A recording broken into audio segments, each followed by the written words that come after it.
প্রিয় খাগড়াছড়ি সংগ্রামী ভাই ও বোনেরা,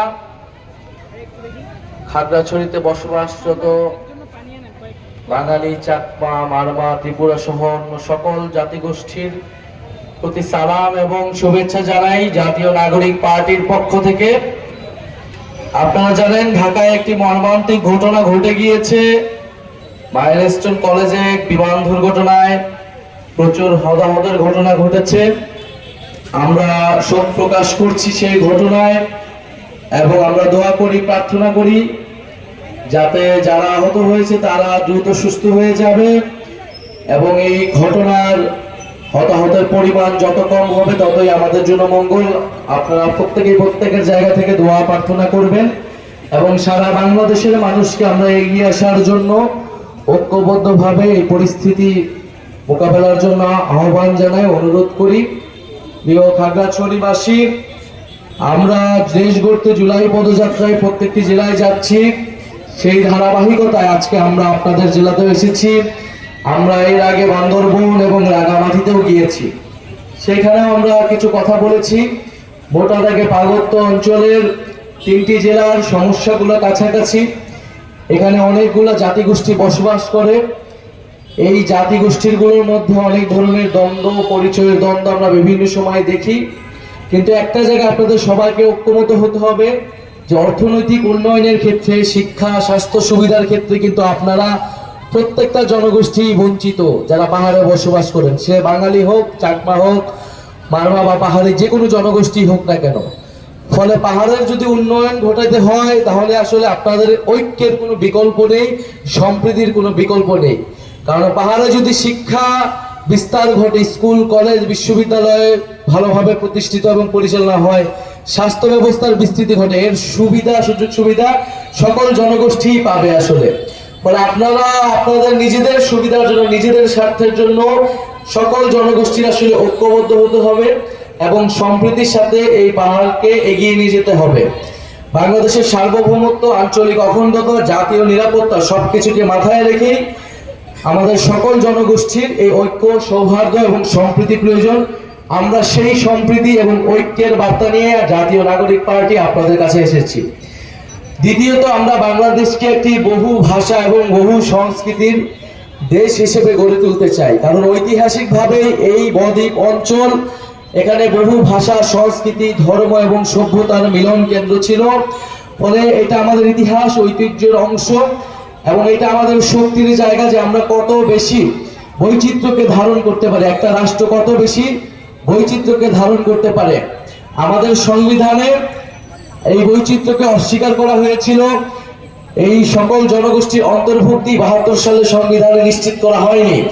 এখানে জাতির সাথে জাতির বিদ্বেষ, ধর্মের সাথে ধর্মের পার্থক্য, সেকুলারিজমের সাথে ইসলামের বিভেদ, এরকম নানা রকম বিভেদ এই সংবিধানে জিয়ে রাখা হয়েছে। ফলে তার একটা নতুন রাষ্ট্র গঠনের যে সুযোগ, সম্ভাবনা আমরা 71-এর মুক্তিযুদ্ধের মাধ্যমে পেয়েছিলাম, সেটি আমরা হারিয়েছি।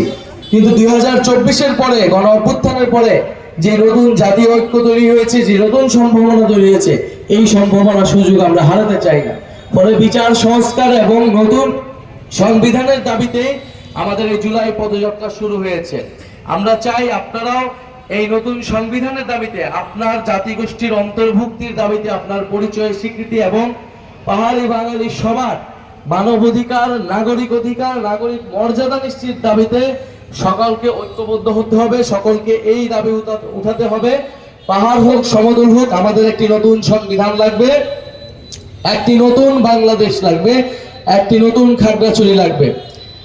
অন্তর্বর্তী সরকার গঠনের পরে আমি যখন দায়িত্বে ছিলাম, সরকার গঠনের খুব পরপরই দিঘি নালাতে আমি একবার এসেছিলাম, এই খাগড়াছড়ির। সেইখানে তখন একটা সমস্যা হয়েছিল বাজারে আগুন লাগানো নিয়ে। আমি তখন এসেছিলাম ইনস্ট্যান্ট এবং আমি পাহাড়ি বাঙালি সব জনগোষ্ঠীর সাথে কথা বলেছিলাম। এবং এই যে বাজারে আগুন লাগার ঘটনা ঘটেছিল, এটাতে কিন্তু সব পক্ষই ক্ষতিগ্রস্ত হয়েছিল। যারা পাহাড়ি বাঙালি, যারা সেখানে বিক্রি করতে আসে এবং যারা কিনতে আসে, সবাই কিন্তু সেই ক্ষতির শিকার হয়েছিল। এবং সেই আগুন লাগার ঘটনাকে কিন্তু কেন্দ্র করে আসলে পাহাড়কে অশান্ত করে আমাদের দেশে এবং দেশের বাইরে বিভিন্ন পক্ষ আসলে ফায়দা নিতে চায়। আমরা বলেছি কোনো আধিপত্যবাদী শক্তির জায়গা বাংলাদেশে হবে না। আধিপত্যবাদী কোনো শক্তিকে আমরা সুযোগ দিতে পারি, বাংলাদেশ নিজেরা আমরা বাংলাদেশিরা সুযোগ দিব না। আপনার পরিচয় আমার পরিচয় বাংলাদেশি এবং নাগরিক, সেই বাংলাদেশি এবং নাগরিক পরিচয়ের ভিত্তিতে আমরা বাংলাদেশ রাষ্ট্রটাকে নতুন করে করতে চাই। কারণ আপনারা আমরা সহনাগরিক, নাগরিকের মর্যাদা সমান, নাগরিকের অধিকার সমান। আপনি যেই জাতিরই হোক, যেই ধর্মেরই হোক, যেই লিঙ্গেরই হোক, আপনার আমার যে অধিকার সমান, সেই সমান অধিকার, সেই সমান মর্যাদার জন্যই একটা গণ অভ্যুত্থান ঘটেছে, একটা নতুন বাংলাদেশের আকাঙ্ক্ষা তৈরি হয়েছে। আমরা চাই খাগড়াছড়ির মানুষ, আমরা যে জাতীয় নাগরিক পার্টি, এখানে নানা বাধা বিপত্তি আসবে, নানা ভয় আসবে। গত 50-54 বছর ধরে যারা রাজনীতি করতেছে তারাই রাজনীতি করবে। নতুন কোনো দল, নতুন কোনো শক্তিকে স্বাভাবিকভাবে কেউ জায়গা দিতে চায় না। কিন্তু আমরা চাই যে আপনারা ভয় ভীতি ভেঙে এগিয়ে আসবেন। আমরা ঐক্য এবং সম্প্রীতির মাধ্যমেই নতুন দেশ গড়ব।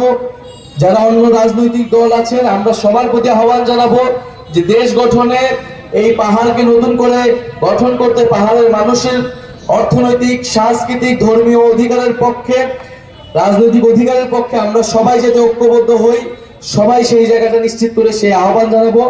আজকের অনুষ্ঠানে পথসভায় রেড জুলাইয়ের যারা আহত এবং জুলাই যোদ্ধা ভাইরা এসেছেন তাদেরকে আন্তরিক ধন্যবাদ এবং কৃতজ্ঞতা জানাই। ইসলামী আন্দোলন খেলাফত মসজিদ যারা আমাদেরকে শুভেচ্ছা জানিয়েছেন তাদেরকে ধন্যবাদ জানাই। এবং এনসিপির যারা খাগড়াছড়ির নেতৃবৃন্দ রয়েছেন, স্থানীয় জাতীয় যুব শক্তি এবং শ্রমিক উইংয়ের নেতৃবৃন্দ রয়েছেন, এবং বৈষম্যবিরোধী ছাত্র আন্দোলনের যারা নেতৃবৃন্দ রয়েছেন তাদেরকেও কৃতজ্ঞতা জানাই। এবং সর্বোপরি আপনারা যারা দূর থেকে শুনছেন, এই তপ্ত রোদের মধ্যে আমাদের আসলে কিছু করার নাই, কারণ আমরা রাস্তায় নেমেছি। ঝড় হোক, বৃষ্টি হোক, রৌদ্র হোক, আমাদেরকে এই পথসভাটা চালিয়ে যেতে হয়। আপনারা আমাদের জন্য দোয়া করবেন, আমরা যাতে সফলভাবে এই পথসভার পদযাত্রা শেষ করে যে নতুন দেশ গড়ার আহ্বান নিয়ে আমরা 3 আগস্ট শহীদ মিনার একত্রিত হব। সেখানে আপনার আমার খাগড়াছড়ি পাহাড়ের পুরো বাংলাদেশের যে সকল অধিকার মর্যাদার কথা, সেটা আমাদের ইস্তিহারে সন্নিবিষ্ট থাকবে। আপনাদের সবাইকে 3 আগস্টে ঢাকায় আসার আমন্ত্রণ জানাচ্ছি।